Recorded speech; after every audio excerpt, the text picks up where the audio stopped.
Telangana rising vision 2047 అనే దానికి budget కేటాయించాలని కేంద్రాన్ని రాష్ట్ర ప్రభుత్వం కోరుతాం.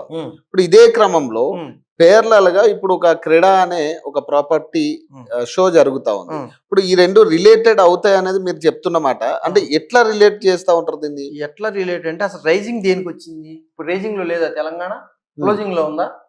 రైజింగ్ లో ఉందనే కదా ఇప్పుడు అందరు దేశం మొత్తం తెలంగాణలో పర్ క్యాపిటల్ ఇన్కమ్ బాగుందని చెప్తున్నాం. నువ్వు కొత్త రైజింగ్ ఏంటి చేసేది?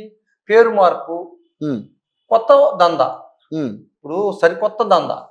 ఆల్రెడీ క్రెడా అనేది కన్స్ట్రక్షన్ ఇన్వాల్వ్ అయింది. కోకాపేట, ఉప్పుపాల కూడా ఏరియాలో గత 20 సంవత్సరాలు బట్టి చాలా ర్యాంపాంట్ గా వైబ్రాంట్ గా ఉంది.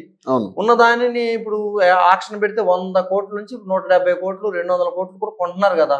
హైదరాబాద్ వాళ్ళు కొంటున్నారు, ఎవరు బయట ఫారినర్స్ కొన్నప్పుడు మళ్ళీ ఇప్పుడు ఫ్యూచర్ సిటీ పెడితే అక్కడ కొనబోయేది కూడా వీళ్ళే. అక్కడ ప్రైవేట్ ల్యాండ్స్ ఎక్కువ చెప్పే కదా, ఇట్లా అడ్డగోలు ల్యాండ్ ఎక్వైర్ 8,000 ఎకరాలు ఫార్మసీకి చేస్తే 30,000 ఎకరాలు కడతంటే ఇంక 20,000 ఎకరాలు ఎక్వైర్ చేయాలి. చేసి వీళ్ళకి అమ్మాలి ఆక్షన్ పెట్టి. నువ్వు ఇచ్చేది 40-50 లక్షలు, ₹1 కోటి ఇచ్చినాడు, 50 కోట్లు 100 కోట్లు వాడు కొనాలి.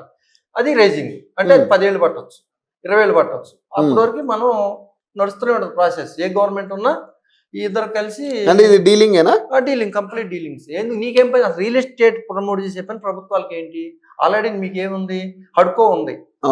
హడ్కోని తీసుకెళ్లి డీల్ చేశారు, దక్కన్ ఇన్ఫ్రా లిమిటెడ్ అని చేశారు. హెచ్ఎండి ఉంది, ల్యాండ్ డెవలప్మెంట్ చేయడం, అమ్మాలా లేకపోతే డెవలప్ చేసి బీద ప్రజలకి ఇంత, సంపన్నులకి ఇంత ఇవ్వటం ఒక రేషియోలో ఒక చట్టమే ఉంది. దాన్ని టేక్ ఓవర్ చేసి గవర్నమెంట్ పొద్దున్న లేస్తే ఆ భూమి ఐడెంటిఫై, యూనివర్సిటీలో భూమి ఉంది ఆక్షన్ పెట్టు, లేకపోతే ఇంకెక్కడో బేదోడు కొంపలు కూల్చి దాన్ని తీసుకో. ఈ పనులన్నీ ప్రభుత్వానికి అవసరం ఎందుకు? ఇందులో పెద్ద ఎత్తున జనరేట్ అవుతుంది, ఇన్కమ్ జనరేట్ అవుతుంది. కరప్షన్ రకరకాలు ఉన్నాయి ఇందులో. ఇప్పుడు అదే వెళ్ళి మైనింగ్ చేసి క్వారీలు చేయమని కరీంనగర్ క్లోజ్ అయిపోయినాయి. క్వారీలు చేస్తున్న గవర్నమెంట్ చేయదు, టీజీఎస్ఎంసీ చేయదు. శాండ్ క్వారీలు అంటే ఈజీ మనీ, గవర్నమెంట్కి ఆదాయం వస్తుంది కాబట్టి అది చేస్తుంది. ఇప్పుడు ఈ మైనింగ్, ఇది ల్యాండ్ రియల్ ఎస్టేట్ కూడా అంతే. ఇప్పుడు అదే సైంటిఫిక్ ఇన్స్టిట్యూషన్ ఒకటి పెట్టి తెలంగాణ గవర్నమెంట్ చేయమని చేయదు.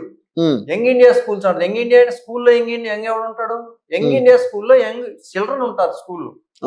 హార్వర్డ్ స్కూల్ అని ఆడు ఎందుకు పెట్టుకో? స్కూల్ అంటే ఏంటి మనకు తెలిసిన నాలెడ్జ్ లో? స్కూల్ అంటే పపిల్స్, స్టూడెంట్స్ ఉంటారు 15 సంవత్సరాల లోపళ్ళు. అట్లా యంగ్ అంటే ఎప్పుడు ఉంటుంది? 20 సంవత్సరాలు. అంటే యంగ్ ఇండియా వాడు వచ్చి ఇప్పుడు ముసలోడు చదువుతాడా స్కూల్లో?